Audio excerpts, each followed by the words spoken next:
Welcome to Celtic State of Mind. I'm Paul John Dykes and I am joined once again by Kevin Graham. If Scott Allcroft enters the room, then he will also join us for a wee bit of analysis. 45 minutes down. Kevin, what's your thoughts from that first half performance? A bit lacklustre. We seem to be thinking about it too much again. It was interesting to hear Neil Lennon the other night says they just played. They played without pressure. They played without thinking about it. I think today we've reverted back to type. One touch too many. We're not moving the ball quick enough. We're not getting anything for the wide areas. Frimpong, Taylor and Moy have been poor. We just haven't really created enough. We had a good chance just before the end there. A great shot with Turnbull. Turnbull's been finding space in between the Kilmarnock lines, but we haven't had enough. We haven't had enough in the final third. Wee Sorrow has been tenacious again. He hasn't really put a foot wrong. And Julian and Duffy are handling big Kabamba up front. Yeah, it's just again in the final third we just seem to be that missing that spark. And if at half time, if I was Eddie, Frimpong, Moy, and Greg Taylor, any of them could leave at half time. Any of them could get took off at half time because they haven't done enough. So you're talking about Frimpong, Taylor, and Moy and Edward. And Eddie, aye. Yeah, I mean, looking at that first half, I'm obviously first and foremost looking to see what positives we can extract from it, and I think that Hazard's not had much to do, but he's been very commanding in any of the positions where they've been flighting in corner kicks, which is great. I'm liking the look of Julian and Duffy. I think Duffy's just doing the simple stuff, Kevin. Leave all the long range passing, etc., to Julian and Ayer.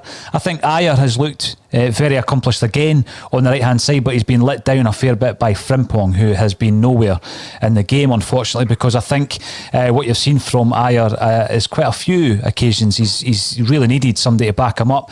Down the left hand side, the Taylor El Yunusi partnership doesn't seem to have got going. If I was going to make a change, I would first and foremost look at maybe bringing Laxalt on to add a bit of energy down the left, Kev. I think Turnbull and Sorrow again have been standouts.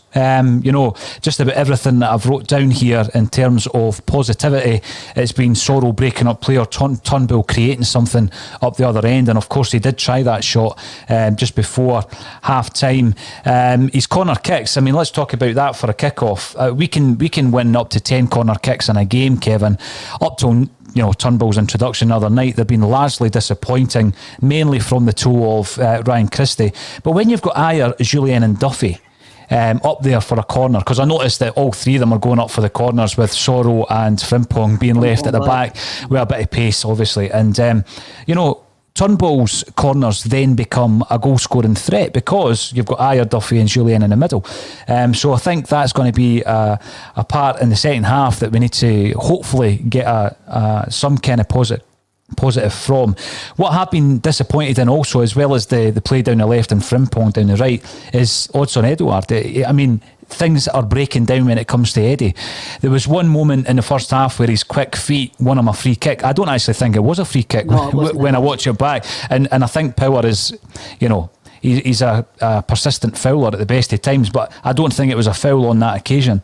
But Edward's just not on it at all today. So if there were going to be any other changes, I think Edward would maybe be one of those changes. I'm going to bring Scotty into the room as well. Scotty is joining us from Spain. Welcome back, Scott. We're just talking in the first half there, Scotty, about Edward's contribution or lack of. Is that something that you think we might change at half time? Maybe not at half time. I don't think Lenny's one for changing it at half time. Like I said, I don't think he's got his France top on today, so it'll get changed at some point, I would imagine. But I was thinking of taking a defender off, maybe. Kilmarnock have got the big lad up front, and they're not really showing anything else there, so possibly revert to a back three and maybe bring on Rogic. That could be a shout.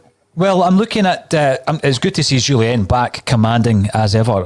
Obviously, everybody else were looking on with concern after he went down. That was a sore one. Hopefully he's run it off. Taylor's penalty shout, Kevin, I'm going to come to you and ask you, 22 minutes in, Taylor goes down, keeper brings him down, he's on his way out the pitch. Was it a penalty? Nah, it wasn't a penalty. The ball was out of play I don't think that, mate. I think Taylor played for it. I think he really did play for it, and his overreaction made up the referee's mind. I've seen them given right enough. I understand. I do understand what you're saying with regards to Lennon not making any changes. I think he'll be reasonably happy that we've got decent control of the game, because he keeps on saying this. And after every single game, we've had decent control of the game. That's not the problem. Keeping control of the game's not the problem. It's absolutely creating any chances, which is a problem, and reacting to these chances that we're going to get. Ed, as you say, Eddie's been off the pace, absolutely off the pace. And there's a couple of times where that space is opened up for him in the transition, and he just looks, the balls getting stuck behind him. He just doesn't look on it at all. I mean, Patrick Kamala's not in the same class as Eddie, but Kamala gave us a bit of effort the other night, and a bit of effort and energy in the press. He ran his socks off, literally. Didn't he? So there doesn't seem to be the same energy in the press today than what there was on Thursday night. That's very noticeable. Well, there's a ball in 24 minutes. Duffy plays a long ball down the left channel. Edward starts running for it, but it's a token gesture. If that's Griffiths or Klimala, they'll win the ball. So yeah, I take your point. I don't think Klimala's anywhere near the player that Edward is, but we need to grind out a result today, and Edward doesn't seem to be on it. Is it because he's up there on his own, he's not getting the same kind of support from the likes of even Christie, because Christie's sitting on the bench? But I would certainly be looking at El Yunusi on the left, Frimpong on the right as being weak links in that first half, Kev. And then perhaps looking at the introduction of Laxalt, who I know is a left back to trade, but you can play forward further up the park. And on the right hand side, would you even look at Christie? I know he's more effective in the middle, but Frimpong's not on it today either. But as Scott says, Neil Lennon doesn't like making changes at half time, and he's maybe looking at the fact that we've been under no real pressure in that first half, Kevin. We're probably going to be looking at the likes of Turnbull to try and create a chance. Rogic and Christie are on the bench. They're likely to create chances. Rogic came in 3 or 4 decent performances, kind of gone off the boil, but that's what Rogic does. He's the type of guy who might come in and make a big difference today. Would you even consider 2 up top, Kev? And if so, it's a change of shape again, isn't it? I can't see him changing the formation. I think the formation's working well, i.e. in containing and controlling the game. I just think there needs to be a change of personnel, which suits their management, because that's all they seem to do, is change the personnel. The changes I'll be looking to make would be Laxalt for Taylor, and or bring on Ryan Christie on the right-hand side. I would bring on Christie on the right-hand side for his energy down there, and for him to get up and support Eddie. There's been a couple of balls that have went into the box where Frimpong hasn't been in the box, where the right-hand sided midfielder should be. So I would bring in Christie. Christie's got that more natural in his game, and sometimes down the right-hand side you just need a bit of pace, power and graft, and Frimpong's not giving us that today. No, he's not. And again, I was surprised to see him. He was injured on Thursday night. I was surprised to see him on there. You're then wondering to yourself, what's wrong with Henderson? Have we got any word on Henderson? Because I thought he certainly merited a place on the bench. He looked really energetic, which is something that certainly Edouard and Frimpong haven't been today. But again, it's affecting other performances. You mentioned on the left-hand side, you would take Taylor off. I'd probably say El Yunusi, to be honest with you. But again, neither of the two of them have played well. Ayer, I think, is definitely in the mood today, but he's got nothing in front of him because Frimpong's completely off the pace. Scott, you don't think we'll make any changes? Do you think if we do keep it, which Neil Lennon intends to do, to the 60th minute, we will break down this Kilmarnock side? I think we showed signs of it a little bit. Turnbull seems to be on his game, but I think he needs a little bit of a help in there. Frimpong is definitely going to be coming off, I think. I think it will be Christie that will come on. I just think Turnbull needs a wee hand in there. And like Kevin rightly pointed out, I think the phases of play, I think when the guys on the left-hand side have got the ball, that's when Frimpong needs to come into the box, and he's not doing that at the minute.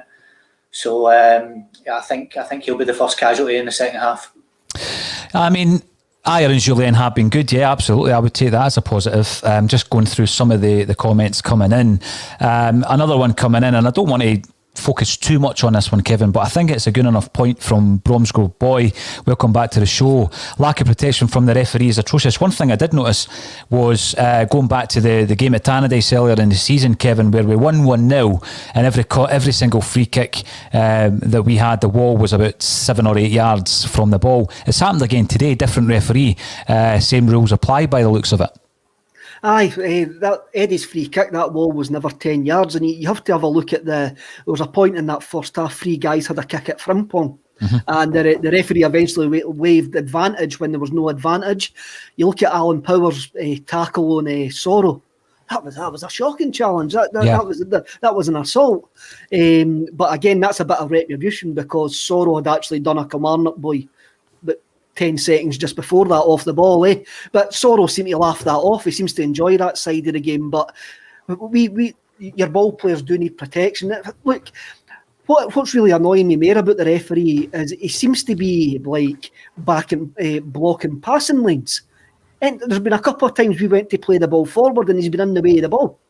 And that shouldn't be happening in a professional referee.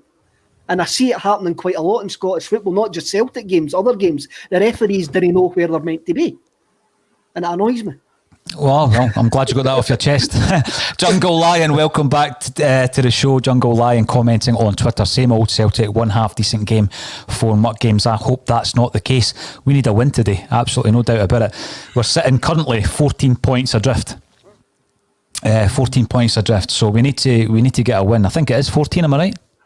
Oh, 13, 14. You've stopped counting, dearie me, Kev. Listen, the bottom line is we need a win today. I don't think we've been under any real pressure from Kilmarnock. But again, we've seen the first halves like this against the likes of Hibs.